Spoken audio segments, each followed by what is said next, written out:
there's a final segment I want to spend a very small amount of time on, which goes over and above traditional accounting.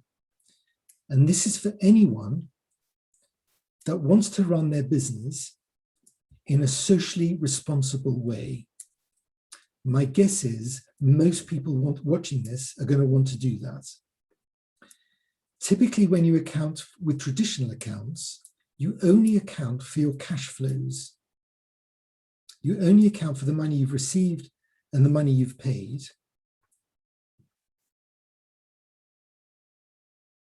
You don't account for things like how well you treat your employees.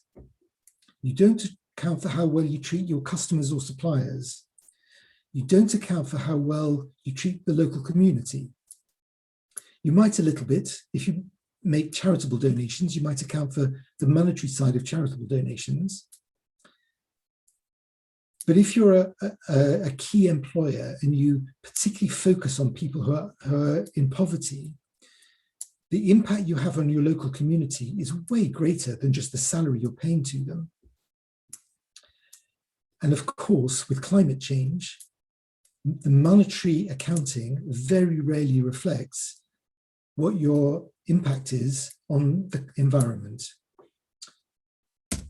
Social responsibility seeks to provide some simple information in your accounts to allow you to focus on how well you're discharging your social responsibility. And there's two ways that you can do this. There's the simple way, and there's the slightly more complicated way. The simple way is to pick a target that you want to meet, which doesn't reflect monetary changes, monetary flows, but which reflects how you want to contribute to society. It could be you want to recycle all your goods.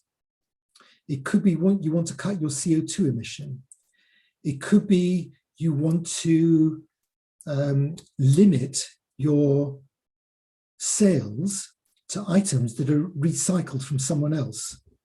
It could be that you want to make sure that all of your sales can be reused or refashioned so people can use your products longer periods without having to throw it away and buy a new one.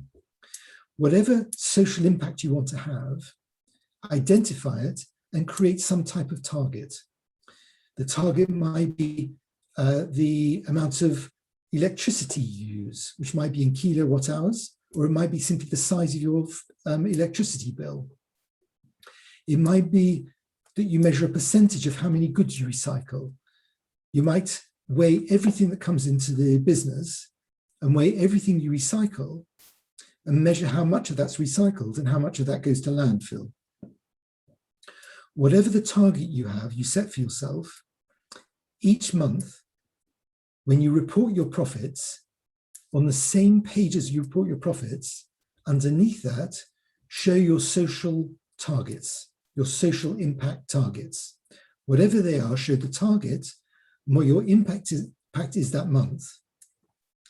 And that alone will focus you on your social impact where money does not play a part. And it will just necessarily draw your attention to actions you may need to take if you're not doing well enough according to your own standards. So that's this simple way of doing it. The slightly more advanced way of doing it, which is a bit subtle, is to measure your contribution to social cohesion. This says, don't look at what you do directly.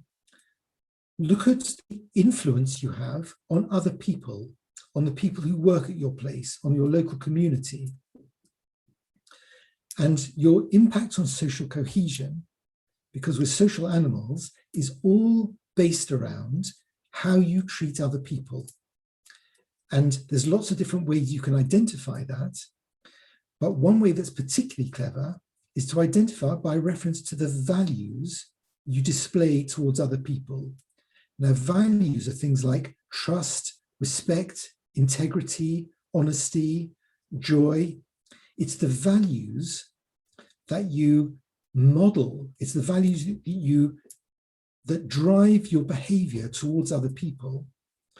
And being social animals, the way you behave with other people rubs off on the way they behave with you and with others. So as a business where you have a disproportionate influence on other people, the way you behave influences social cohesion of the society that we live in. So the neat way by which you can measure this is that there are some clever ways by which you can measure the values that are endemic or inherent in your operation. These are not the ones you say that you're doing, these are the ones you actually do.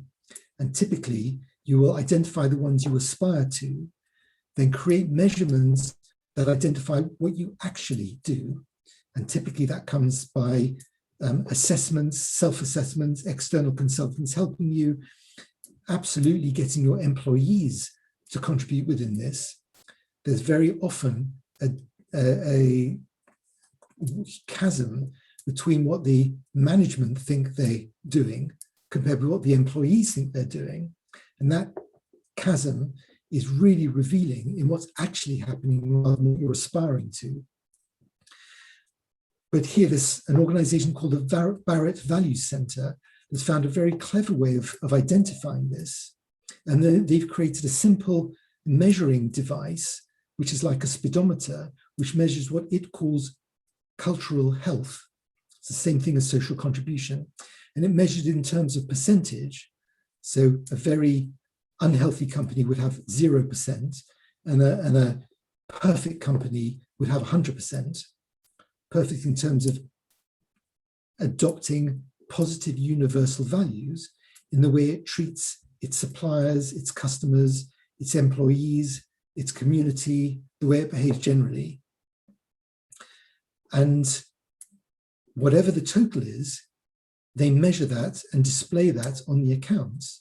And here you've got an example of accounts that show in 2019, a social contribution have risen from 56% in 2018 to 77% in 2019. This can only have happened if you understand how your cultural health measure is identified and you focus on ways of increasing it. And the interesting aspect of profitability is most businesses have this narrative that your objective is to maximize your profits. And if that means you need to behave dismissively towards other people, towards your employees, your customers, you need to behave viciously with people in terms of the way you compete with them. That's the way you maximize your profit. It turns out, because we've done a lot of measuring of this cultural health or social contribution, the companies that make the greatest long-term profits are not the ones who are viciously competitive. It's the ones that maximize their contribution to social cohesion. And the reason for that is it turns out that employees become much more loyal.